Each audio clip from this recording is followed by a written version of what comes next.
La idea de que en la génesis de la transición participaron quienes perdieron la guerra de 1936 y quienes la ganaron en condiciones de igualdad es otra de las semillas de su relato mítico.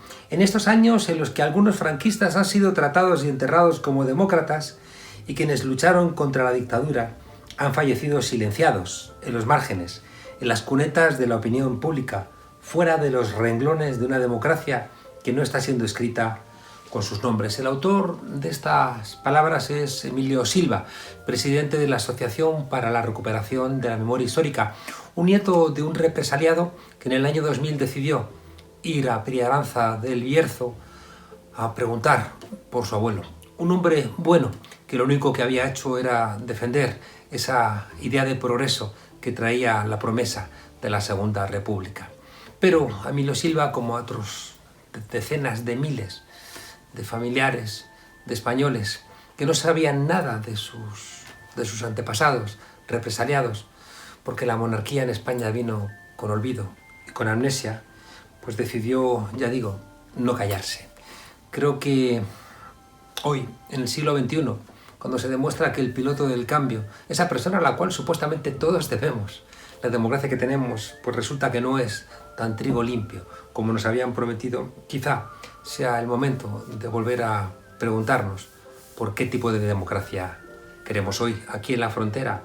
Emilio Silva.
Emilio Silva, presidente de la Asociación para la Recuperación de la Memoria Histórica. Las cosas que estamos sabiendo sobre el rey emérito, sobre Juan Carlos I, ponen en cuestión, de alguna manera, todo ese relato idílico de la transición.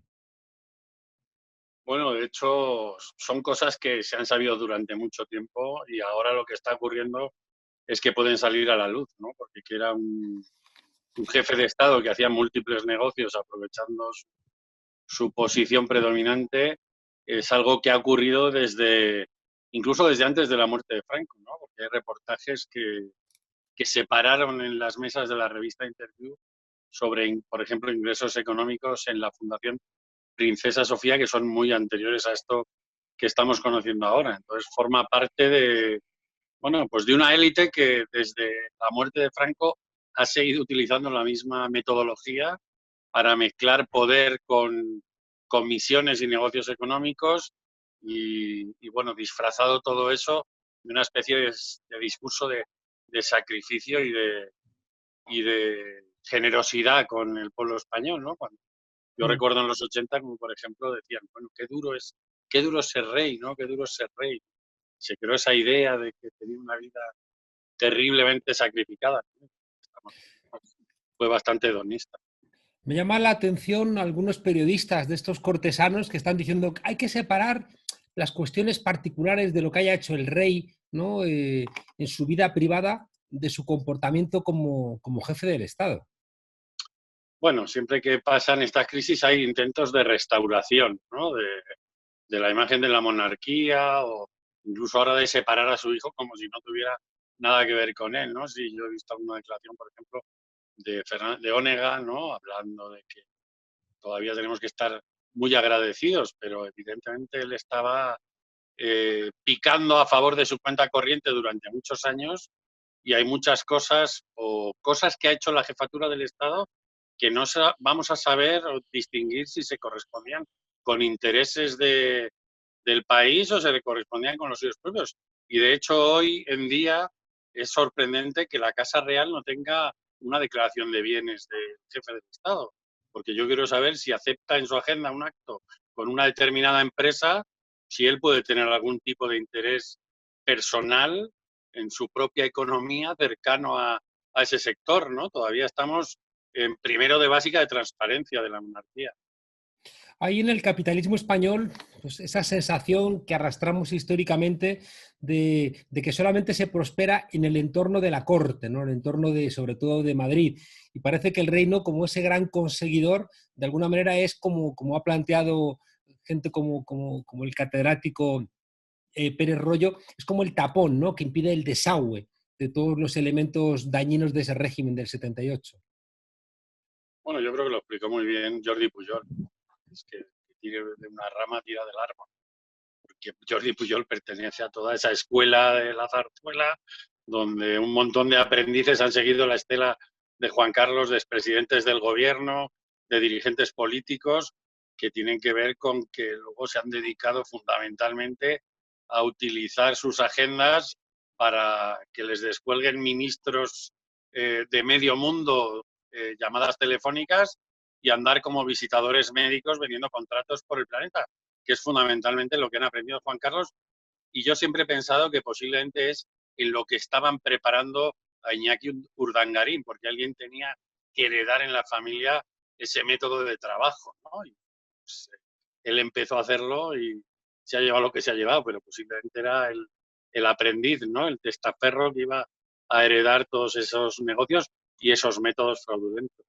Un espacio de negocio siempre fueron las cumbres iberoamericanas, ¿no? Que pone en marcha Felipe González, donde buena parte de aquellos presidentes, Salinas de Gortari, Menem, Carlos Andrés Pérez, Collor de Mello, terminaron en la cárcel por ladrones. Y ahí también en ese ámbito el rey Juan Carlos era una figura que también articulaba todo ese entramado. Bueno, nos vendieron toda esa imagen de que era tan campechano que yo recuerdo sus paseos del brazo de Violeta Chamorro en las cumbres iberoamericanas, como un símbolo del cariño que le tenían a España a través de él.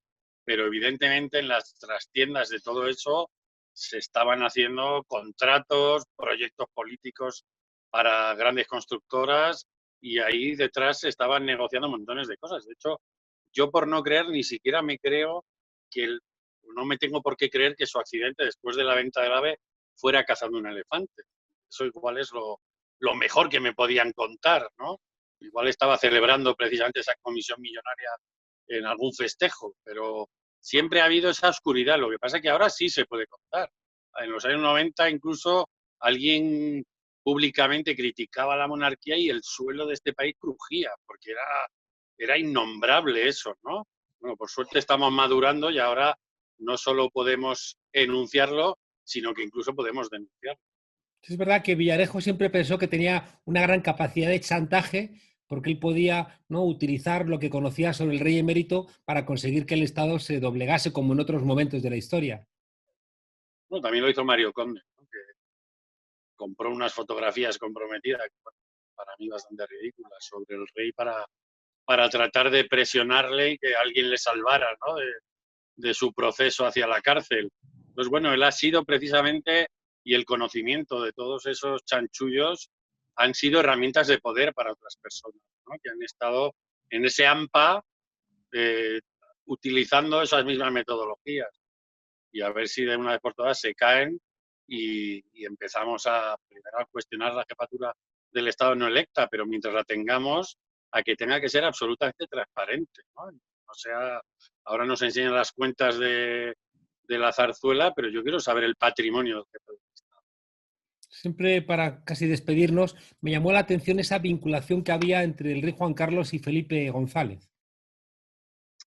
Bueno, yo creo que estos quiero decir, son aprendices en el fondo, ¿no? Que han visto o habrán visto en numerosas ocasiones esos métodos de Juan Carlos en cumbres y en reuniones internacionales donde han ido con él, ¿no? Y le han acompañado y bueno, creo que toda esa estela de Aznar, Pujol, las puertas giratorias, todo eso son cosas que han ido aprendiendo con ellos, ¿no? Y que muchas veces tienen que ver con información, ¿no? Con esos métodos de Villarejo. En el fondo, tampoco sabemos Villarejo hasta qué punto viene de haber guardado documentación en la transición comprometida para mucha gente.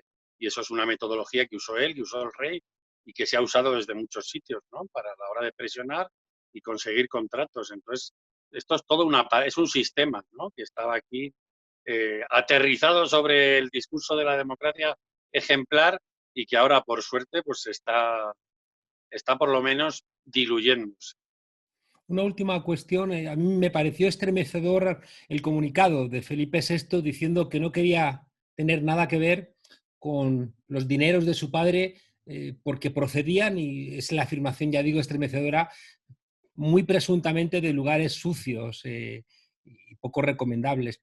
¿Afecta lo que está pasando con el rey Juan Carlos I? Que, bueno, hay una discusión sobre si será juzgado, si será encarcelado, si se va a exiliar. ¿Afecta todo este entramado a la monarquía en España? Bueno, yo creo que afecta no solo porque es hereditario todo lo que hay en ella. Y entonces cuando uno hereda y acepta la herencia, tiene que aceptar todo el lote, ¿no? No, esto me sirve, esto no me sirve. Y seguramente la Casa Real tiene información muy interesante que debería poner a disposición judicial para que se conozcan todos esos tejemanejes, ¿no? Entonces no basta con decir que yo me aparto e insisto en que no sabemos cuáles son los bienes de Felipe de Borbón, ¿no? Hasta dónde punto está apartado o hasta qué punto, pues algunas donaciones extrañamente millonarias que ha recibido de personajes que se han muerto en estos años podían ser formas incluso de reingresar ese dinero de otras maneras, ¿no? O no sabemos si Juan Carlos de Borbón también se acogió a la amnistía fiscal y puede tener que ver con regularizaciones de bienes que evidentemente apoyan a sus herederos, ¿no? De hecho, su hija se acaba de comprar una gran casa en Suiza, ¿no? Y no creo que sea de su sueldo. Y entonces, Juan Carlos I será juzgado, no será juzgado, morirá en España, irá al exilio, como ha planteado algún medio, buscará la Casa Real, como bien planteabas antes, alguna manera, ¿no?, de hacer cortafuegos para restaurar en la figura de Felipe VI la monarquía, pues de alguna manera caduca y corrompida, ¿no?, que parece que representa a Juan Carlos I. Bueno, esto yo creo que siempre ha sido un discurso de muchos sectores, incluso progresistas, que han sostenido la monarquía declarándose republicanos, ¿no? Esta cosa de que el campechano es que embellece la institución es otra cosa, ¿no? Y yo creo que lo que hay que hacer es mirarlo como algo que es parte de la institución. O sea, el hecho de que un jefe del Estado no sea electo le da todas las herramientas para construir estas tramas, ¿no? Y que pueda ser vitaliciamente el que ocupa ese puesto. Entonces, yo dudo de que vaya a ser juzgado, ¿no? Porque igual que lo dudo de Pujol, también tiene muchas pruebas en contra, pero está bastante lejos por ahora de un banquillo, ¿no? Entre otras cosas porque, como decía el fiscal suizo que ha estado detrás de muchas de sus investigaciones, España igual no podría soportar, ¿no?, saber todo lo que hay detrás de esto, ¿no? Y yo creo que sí podría soportarlo, pero pues es una forma de vender que necesitamos la impunidad para seguir adelante.